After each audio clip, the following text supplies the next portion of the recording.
Alright, hey everyone, welcome to Age of Empires 2 Scenario Design. It's been a really long time since I've made one of these videos, and videos in general, but these videos specifically, and yet they are still one of my most commented on series on this channel. You guys have a lot of questions, and I figured that I would just kind of take some time and answer them in this video. So this is just going to be kind of a scenario design questions answered sort of video.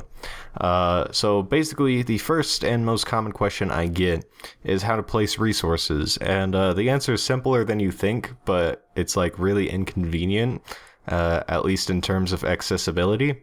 So what you want to do is you go to the units tab, and obviously it brings up the unit list. So you want to click on other down here. And you'll notice that none of the resources are here, and it's a very short list, and that's because you are on a player. So you want to go to the player drop-down menu right here, and you want to go to Gaia. And then the list is exponentially expanded.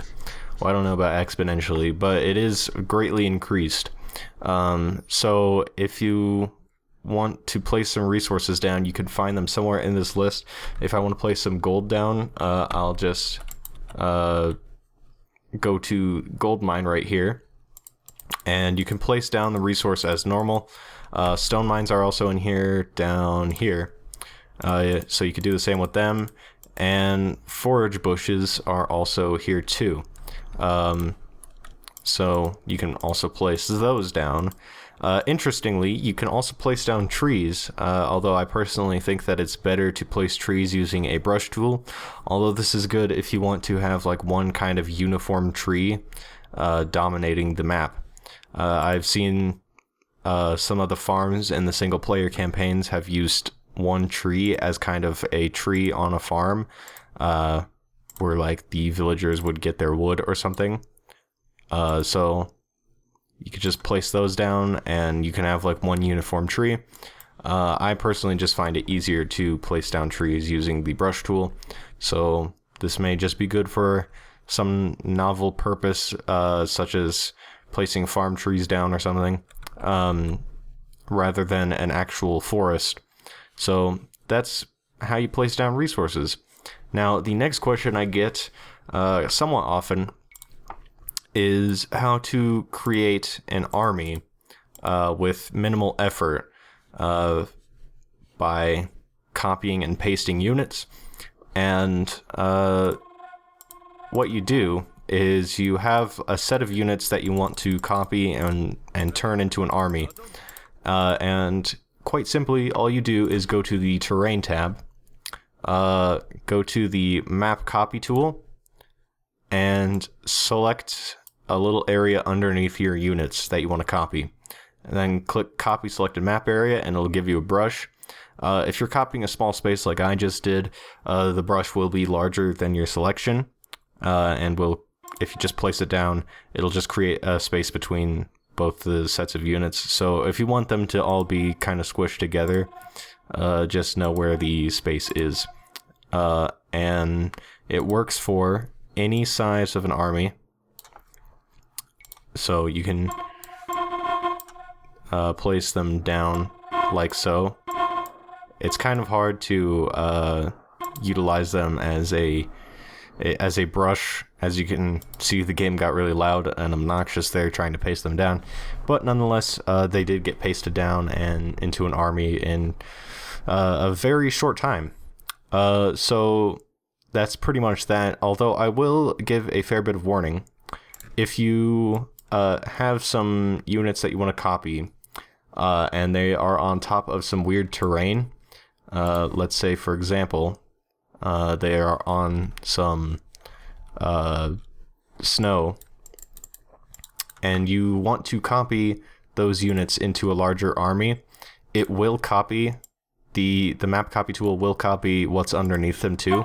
As you can see, they get placed with snow underneath them, and that's kind of annoying to clean up. So if you want to make an army, I recommend doing it on some terrain that hasn't been edited yet. There's been no terrain mixing or what have you. you can do that later and whatnot. So yeah, that's just to save some time on using the map copy tool, or creating an army.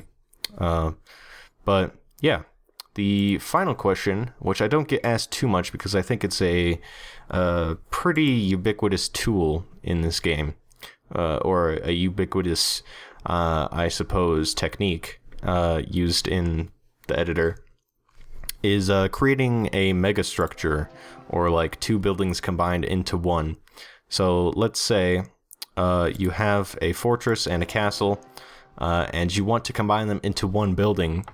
The normal way I've seen this done, which I think is the only way you can do it in the base game of Age of Empires, I'm not sure, I haven't tried it in there recently, or I haven't tried the other technique I'm going to show in there, is, well, okay, so what you do is you basically just select the unit that you want to copy, and you carefully place it over the building that you want to turn into part of the megastructure. So as you can see, I've combined this fortress and this castle into one giant palace. Now, alternatively, this technique, which is the one I'm not sure works in the base game of Age of Empires 2, but I know works in HD edition at least, is using just the placement tools. So we're going to go down to castle, and we're going to place it where we want it over the fortress. And you're going to press Control-Shift-S once. And as you can see, nothing happened, because Control-Shift-S unlocks units from the grid, but buildings are always part of the grid, so it doesn't unlock them. So you're going to press it a second time, and you'll notice that the building turns yellow. And this means that the hitboxes for placement have been turned off. So you can just place it over the building as you please, and there you go. That's how you do it. So, like I said, I don't know if that works in the base game of Age of Empires 2. If someone wants to check for me, that'd be great. But I know it works in HD edition, and I find it a lot easier than using map copy for buildings. So, yeah, that's pretty much it. Hope you guys learned something in this video. Rate, comment, subscribe. Hopefully I'll be back with some more scenario design sometime soon. I've had a lot of ideas for this series. None of them have really panned out, though, because they've required some rather intense editing on my part. But nonetheless, there will be some future videos for scenario design, and of course there's going to be more videos in the future. So thank you all for watching, and I'll see you all later. Bye.